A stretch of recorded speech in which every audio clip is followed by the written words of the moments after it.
Mr. Speaker,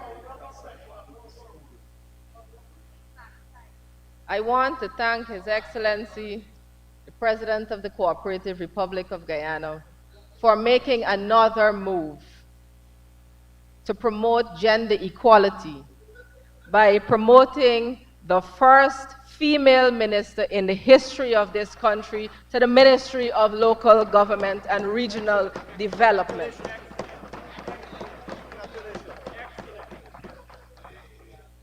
I am proud to stand here in defense of yet another bold, people-centered budget.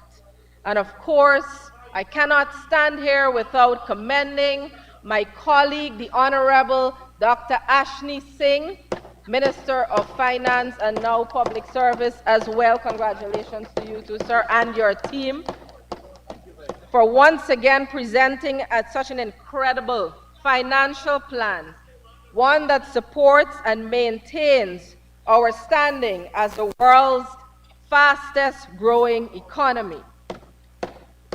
It is truly a roadmap to prosperity, and it comes as absolutely no surprise to most Guyanese that members of the APNU-AFC are incapable of understanding or comprehending what a budget like this means and how much it will propel this nation and impact the lives of all Guyanese in the most meaningful way. From the presentations that preceded me earlier today as well as yesterday, it is clear that the honorable members did not take the time to even read, much less assess these allocations and the benefits it will bring to our people. But even before I get into the allocations and the specific sectors, I want to refer to certain comments and statements that were made by several members of the opposition in their own speech. And I will start with the Honorable Mahipal. The Honorable Mahipal, in true fashion and true like nature, came to the podium not to make a meaningful contribution to this country in relation to the budget, but to personally attack, as he always does, members of the government on this side of the House. However, I would like to say to the honorable member that I am most privileged and honored to be working with the Honorable Anand Prasad in the Ministry of Local Government and Regional Development. I would also like to say, in the not so distant past, it was this honorable member who continuously come in this house and talk about friends, families, and cronies, and favorites, and whatever else you want to call it, whatever other F you want to call it, whatever else you want to call it, you stood there and you made those statements. But not so, in a not so distant past, the honorable member, Mr. Mahipal, was placed on leave for an internal audit to be done for funds that were taken without authorization from the University of Guyana, the UGSS funds. And several articles in the newspapers carried that he admitted to that. This is a member, and I can see why now the opposition would take the Honorable Mahipal and place him on the PAC, because he would know what to look for on the PAC, because he's been there, done that. But that's not all. That's not all. The honorable member, and I want to tell this honorable house for the first time probably, and the nation for the first time probably. So after 5 months of holding up this entire country, digging their fingernails into the threads of power, trying to hold on while the people suffer out there, His Excellency was sworn in on the 2nd of August 2020. And lo and behold, Mr. Speaker, the ministers were not yet sworn in to government. So the ministers of housing were not sworn in yet in government. The administration was still being controlled by the previous government. And on that morning of the 3rd of August, 2020, the Honorable Mahipal, early that morning, Mr. Speaker, hurriedly was given an allocation letter Honorable Minister, for a house lot. I have the Honorable Member, Ms. Ferguson, rising. thank you very much, Mr. Speaker. Mr. Speaker, I stand on the point of clarification, Standing Order 41. With regards to the comments. On a point of clarification. Yes. I have Point of order, sir. Yes. Sorry. Point Okay? of order, Point of order. clarification. The second section would be clarification, right? I have to get the honorable person on the floor to yield to you. So I have to ask her if she will yield to you on this point of clarification. Mr. Speaker, that's a rhetorical question for me. Obviously not. Obviously not. Honorable Member, Ms. Ferguson, you'll have to take your seat. So let's Honorable get Minister, this into go ahead. perspective. Thank you very much, Mr. Speaker. Let's get this into perspective.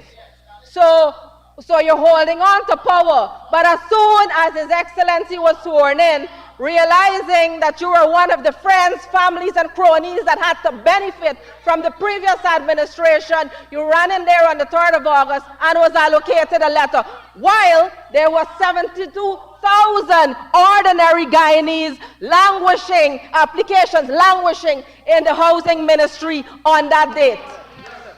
And that is for the record. Comrade Speaker. Honorable Comrade Speaker, Chief Whip, your I position. stand on Standing Order 23. 4. The Honourable Member is imputing improper motive on the part of the Honourable Member. I don't see this as imputing. She's establishing a fact. It is a fact. It is a fact. But Unless she's given the impression that it's the honorable improper. member, Mr. Mahipal, says I never did that, I had never had a letter, But it wasn't, then I'll it ask I her don't to think you can produce say the that, letter. sir. I don't think improper, you can sir. say It that. Right. was not improper. I don't It think was you not can say illegal. that. Yeah. So we have a difference of opinion. You share the view that's improper. I share the view that this is a statement of fact that the minister is making, and I'll ask her to produce that document. Comrade Speaker, Honorable Member, Mr. Mahipal, I'll thank you, give you. sir. Sir, I believe it's imputing on the basis that I follow the process. So I want you to guide me. I'm guiding follow the you. process. I'm guiding you. You are just. I just refer you to the statement I made with respect to the Honorable Chief Whip for the opposition. Honorable Minister, you will get back your time. Thank you very much, sir. So I believe when the honorable member comes here and beats his chest and stands up in a pseudo-righteous manner and wants to preach to this house, this honorable house, as to his honorable nature, he was probably the friends, families, and cronies that he was talking about that benefited.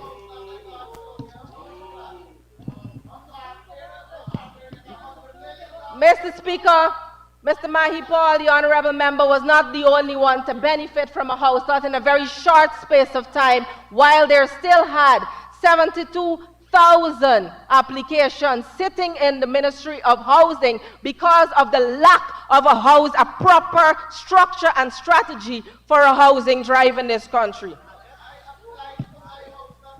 The honorable member who stood here and also accused the government, the previous speaker, the honorable member, Ms. Tabitha Sarabo Hali, who is now walking out of the dome, spoke earlier about if she didn't do this and she took a scholarship and whatever not. Also one of those persons to benefit within a month of applying for a house lot. Within 1 month of applying for a house lot. And they come to this honorable house and push their hands as if they're going to beat you because you want to state a fact. But Mr. Speaker, given the way that the Guyanese people stood up after the March 2nd, 2020 elections against the rigors of this country. I know Guyanese are resilient and they Mr. will not Speaker. take the nonsense that they have taken before. Mr. Speaker. Thank you very much, Mr. Speaker. Mr. Speaker. Honorable member, Ms. Thank you very much, Ferguson. Mr. Speaker. Mr. Speaker, I rise and stand in order for to 1.3 content of speeches.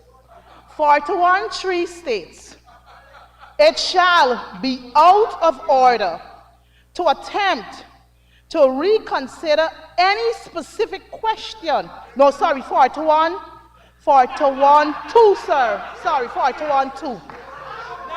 This is what it is saying.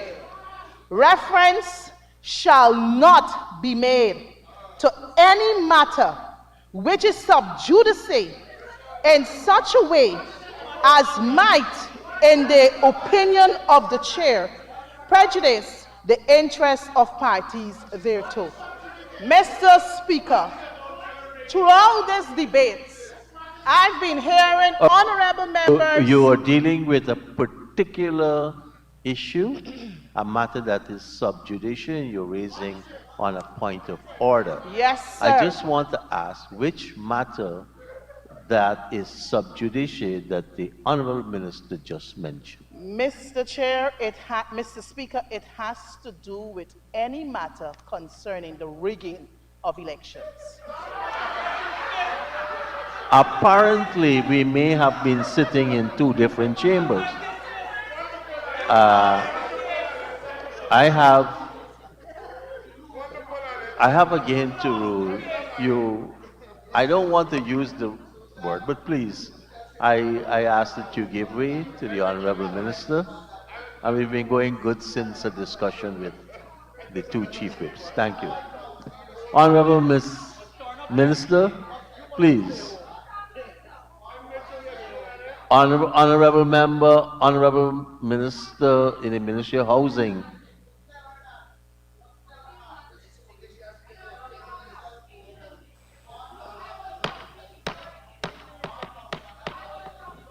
Minister, you're going to get back all of your time. If we have to wait till tomorrow morning, you'll get back your time.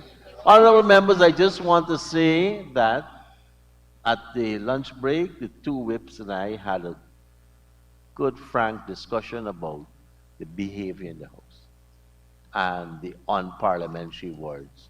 And it was going good for the first hour after. Now we're hearing all the words that we're not supposed to use, like lies. The honorable member, Mr. Duncan, had to be cautioned over and over again by his own chief whip. So please allow our good minister to make her presentation as previous speakers had just after the lunch. Honorable Minister, you can go ahead. Thank you very much, Mr. Speaker.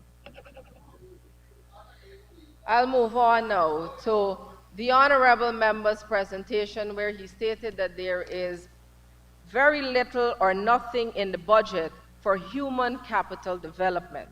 And for the purposes of understanding what human capital development is, because it is always such a challenge with comprehension over there, human capital development is akin to human resource development, which comes under the Ministry of Public Service. And a lovely sum is always placed in there from 2020 to 2024 to accommodate that, as well as the Ministry of Education, for our children to be able to move from nursery to primary to secondary to tertiary.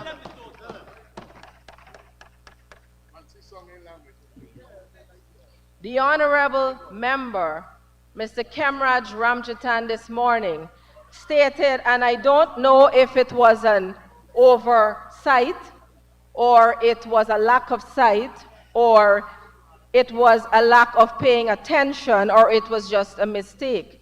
But he said that a meager sum of $121 billion is placed in the budget for wages, pensions, and public assistance.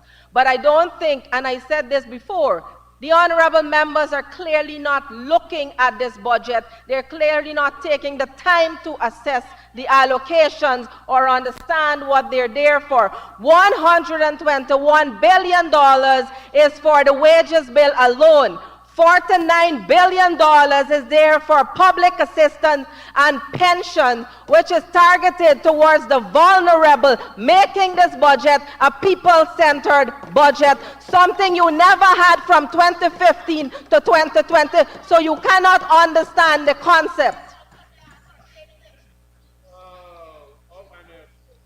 Then we had the honorable member, Mr. Sherwin Holder, who speaks or gives himself the responsibility to speak on behalf of the citizens of Region 2. And he came here and he talked about how no roads are being done and roads placed in the budget for 4 years and now they're being done. But let me give, for the benefit of the House to understand and the people of this nation to understand, let me give the statistics of the community roads that were done in Region number 2 over the years.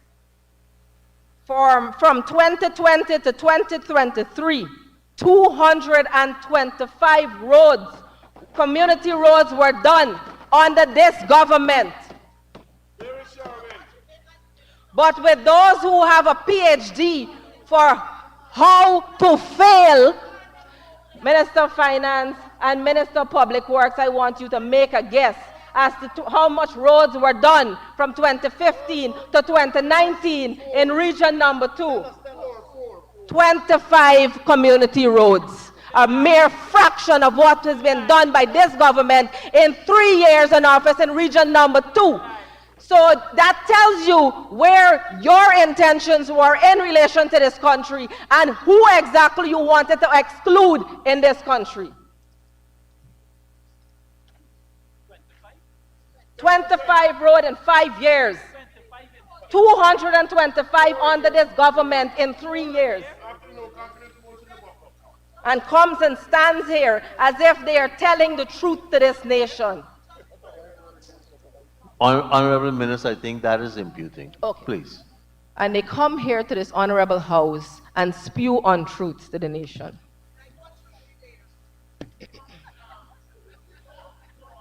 No.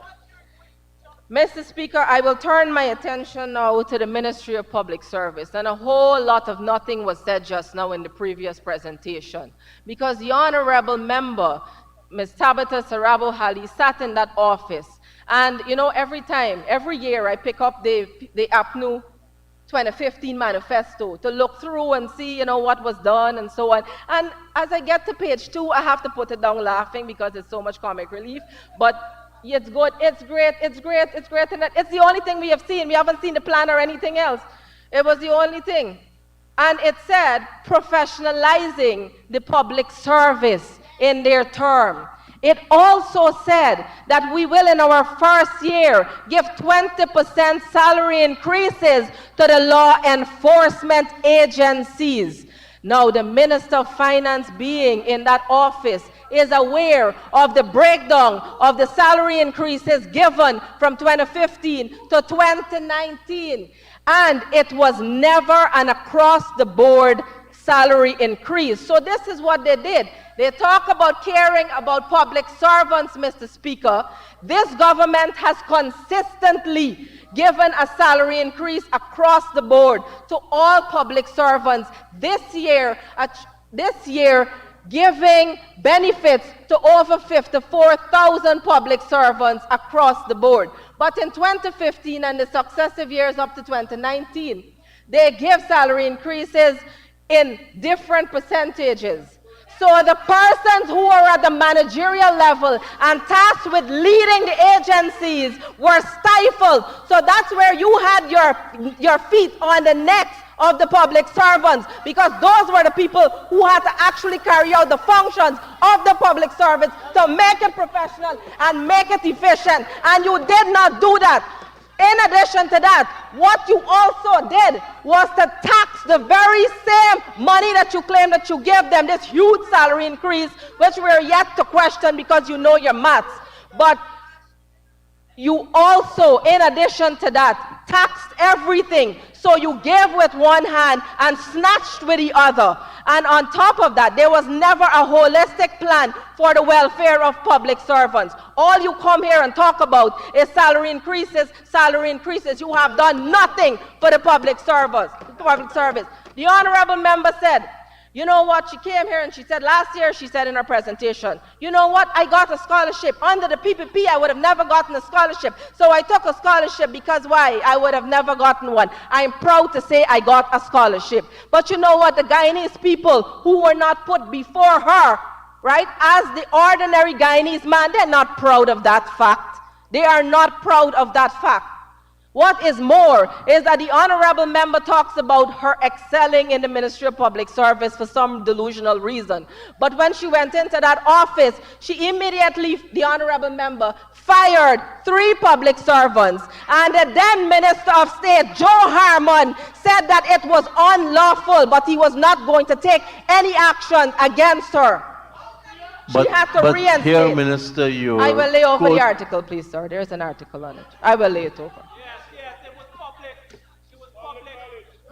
What is more is that they talk about how the PPPC has treated public servants.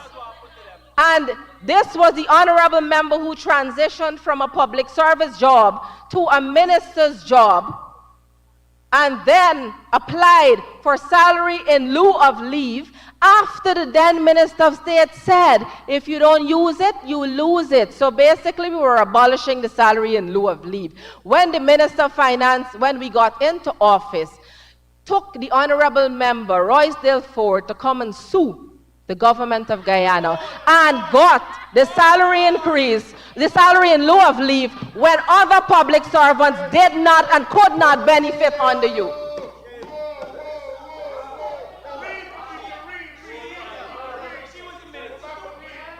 Mr. Speaker.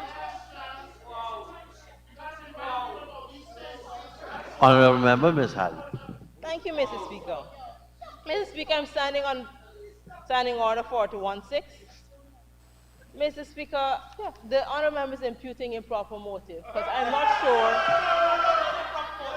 Mr. Speaker, I am not sure if it is that I have a contract that says that I'm entitled to something and I do not get it, what is I'm supposed to do?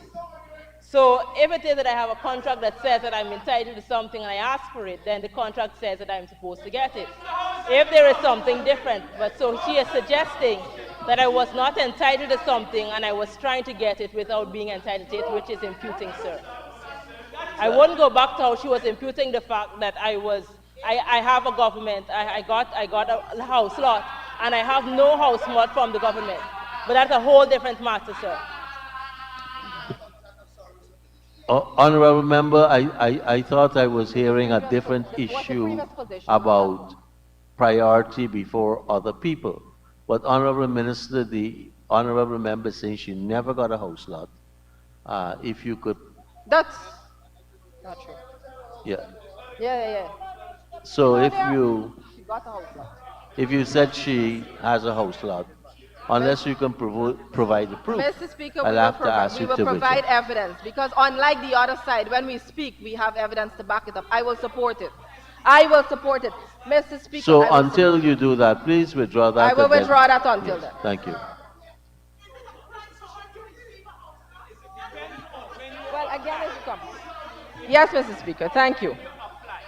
So, Mr. Speaker, when other public servants were applying for salary in lieu of leave and they were denied because of the policy that was in place, the now government, the PPPC, after being taken to court for that, did pay the honorable member salary in lieu of leave, while other public servants are still, did not get theirs on the year.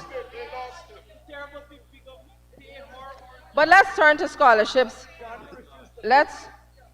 Before I move to the scholarship issues, Mr. Speaker, I'd like to put on record that the Ministry of Public Service has gone strides from 2020 to now, we have relaunched what is called the Personnel Workshop, which was abolished under the previous administration, where personnel from different agencies would come together for 2 days and hash out how they can solve the bottlenecks in the public service to make it more efficient and professional. But that was abolished during the previous administration. But we brought it back to ensure that we would deliver on our manifesto promise too.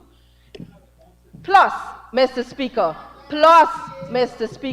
in the training division, and this is where I will use the statistics. Under the 5 years of the previous administration, 4,931 public servants were trained, as is mandated by the Public Service, to train and retrain and upskill public servants. In 3 years of the PPPC administration, we have trained in the training division 4,997 public servants in key areas. Now moving to scholarships. And I believe this is where we may have some problems, Mr. Speaker. This is where we may have some problems. Mr. Speaker, the overall budget for the Ministry of Public Service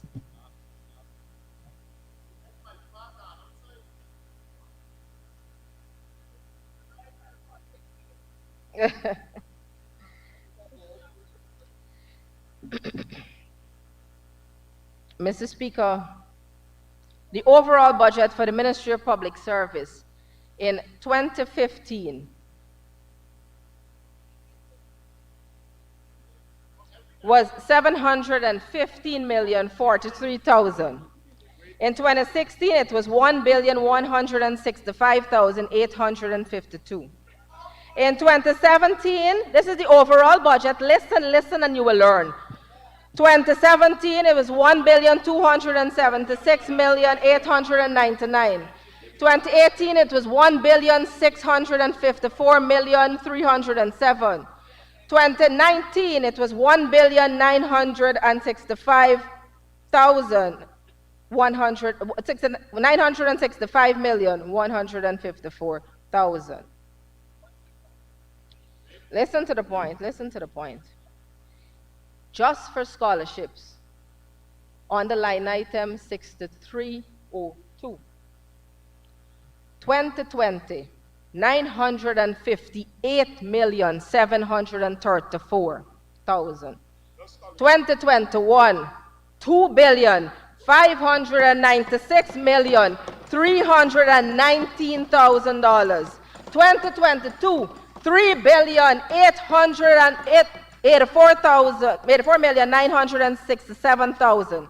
2023, $3,870,917,000, amounting to over $10 billion expended by this government for human resource development, and again in 3 years, and again for the benefit of the Honorable Mahi Paul, human capital development in this country. That is what you call progress and not backwardness. We were able to grant 21,442 ordinary Guyanese. And I have heard so much negativity this year from the opposition members in relation to the GOAL project and the GOAL initiative. But I'm not certain that you know that 2 of your own members sitting over there found the GOAL program attractive and appealing enough that they are on the program. Sitting in this house, granted by this government. That is what you call inclusion. That is what you call non-communication and fractured behavior over there. Are they our friends, families, and cronies? You can be if you want to. You can be if you want to.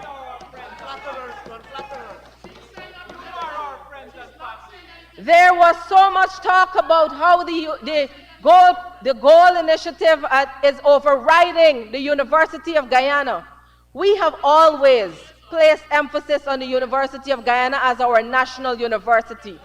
In addition to the budgetary allocation separate and apart, last year for University of Guyana, the Ministry of Public Service under its public sector scholarship program granted $918 million in scholarships to University of Guyana, separate and apart from the allocation given. So when you come here, you gotta come standing on two very strong feet. Otherwise, do not come and mislead this nation. Do not come and mislead this nation. You can't accuse the opposition or any other member of misleading. You have to withdraw that. So, providing misinformation to the public. Now, there was so much talk as well about about the indigenous community being left behind. This government is the government with a track record of taking care of our first people, our indigenous people in this country. And the scholarships are just one aspect of that. And I want for your benefit to listen very carefully. Don't talk, just listen. Listen. In 2021, Region 1 for the Gold Scholarship, 238 persons. Region 1, 2022, 155 persons. 2023, 246 from Region 1. Region 2, 531, 540, and 885 in 2023. Region 3, 875, 2022, 1,399, 2023, 1,111. Region 4, then you have 5, 6, let's get to 7, 8, and 9, and then I'll tell you why. Region 7, 240 in 2021 on the Gold Initiative, 134 in 2022, 174, sorry, 284 in 2023. Region 8, 97 in 2021, 37 in 2022, 381 in 2023. Region 9, 230 in 2021, 134 in 2022, and 162 in 2023. Now please ask the previous Minister of Public Service how much scholarships was granted to Region 8 and Region 9 in 2018 and 2019. Of course I have the record. Zero. Zero. Zero. Zero. And that's how much you love the people. You talk about how much salary increases again that you gave and how many scholarships and whatever not and what we're doing with the scholarship program. But instead, you gave yourself scholarship, which by the way, you still have to complete. Honorable member, you have not 10,800 pounds or 400 pounds and it has not been completed. Mr. Speaker. Honorable Member, Ms. Halley. This Honorable Minister is imputing and inconsistently doing so. I have completed and I have sent in my certificate to the ministry. If she has not received it, that is not my problem. So she needs to withdraw that. Thank you, Honorable Member. Honorable Member, Minister, you heard what the Honorable Member said, that she has completed and submitted her certificates. So you have to withdraw that from me. Yes, Mr. Speaker. Mr. Speaker, now, the Honorable Member also spoke about previous ministers' children getting 4.0 and whatever not. But expended on those were $225,000 US on one person. One person amounting to approximately 45 million Guyana dollars. If you have a budget that is allocated to a ministry of 800 and something million dollars for the entire scholarship for the whole of Guyana, and you take out $45 million from that, that is a good chunk of money you're taking out for one person. On top of that, you want to accuse the Honorable Frank Anthony of his daughter being on a scholarship or a minister's daughter. But you know what? The daughter was a scholar. She was a Mr. Guyana Speaker, scholar and Mr. deserving Speaker, of that scholarship. Mr. Very Speaker. deserving of that scholarship. Mr. Speaker, Mr. Speaker, I'm just stating I did not state the name of the minister nor who the individual was. I just said a member of this House. It is the current speaker on the floor that stated who the person was that I was speaking about. Please let that be known. I did not call a name. Honorable Member Ms. Halley, I think the Honorable Minister is a lawyer and she can cite the principle in law where if you know the minister, you know he has a child on scholarship, it's easy to draw the conclusion. So, Honorable Minister, I would not uphold that objection. Go ahead. Grateful, sir. Mr. Speaker, this year, the Ministry of Public Service will be getting over $6 billion, something it has never seen before, to ensure that we are able to develop our human resource capacity in this country to serve the public sector, as well as under the GOAL project to serve the national human capital development that is so Honorable necessary Minister, for the transformation. you've given us a very lively contribution so far. You'll need 5 minutes to conclude it. Come again.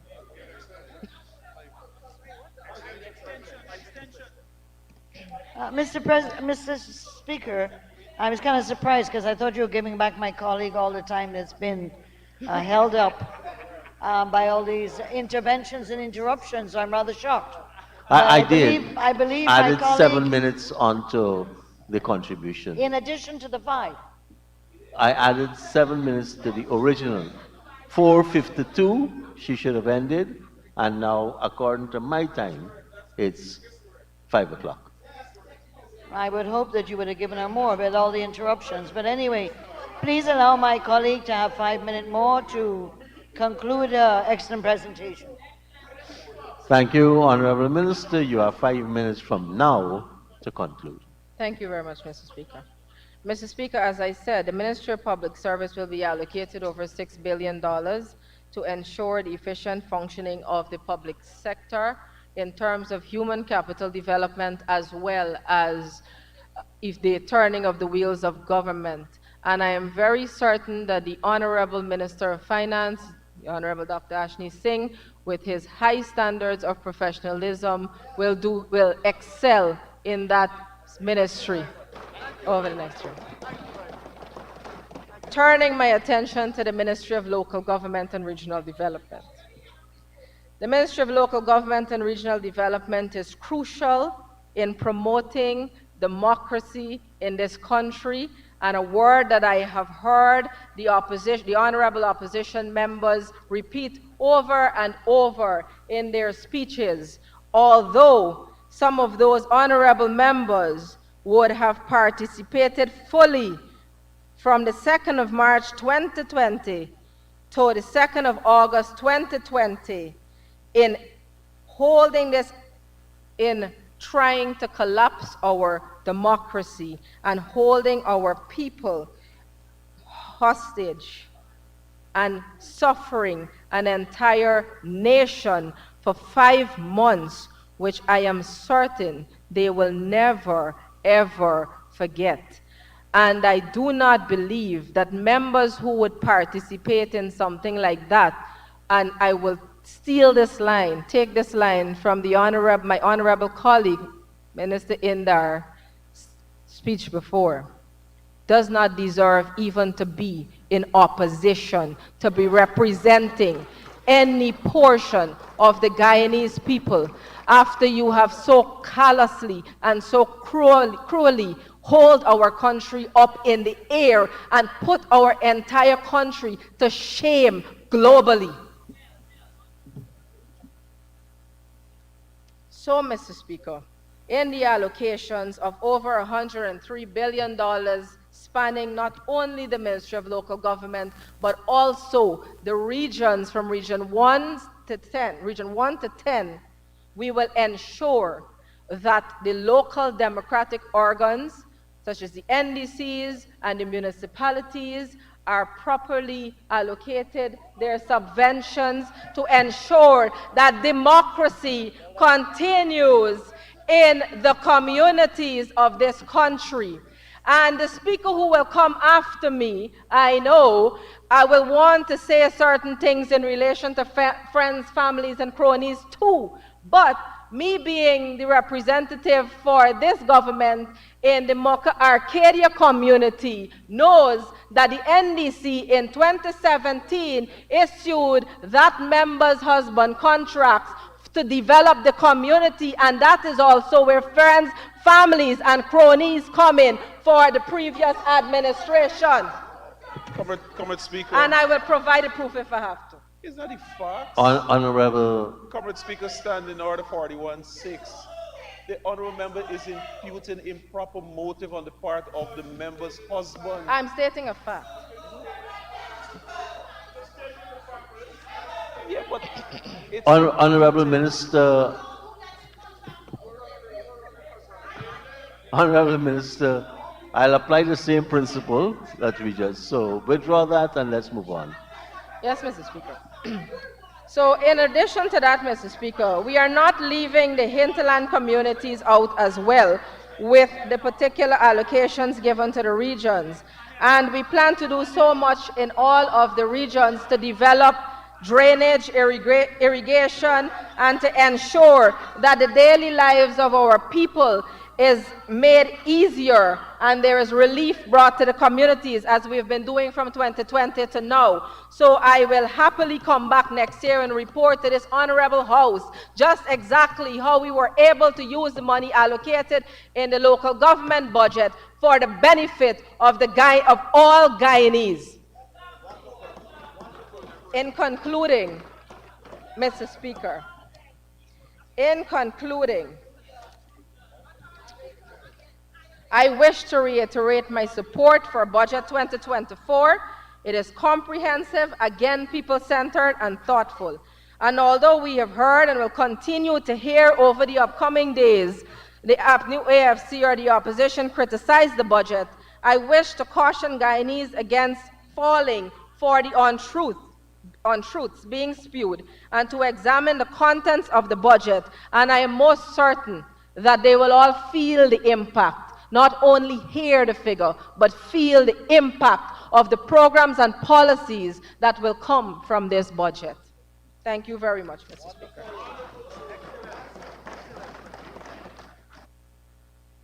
Thank you very much, Honorable Minister. Honorable members, with that very lively presentation, it's a good time we cool off with a half an hour break.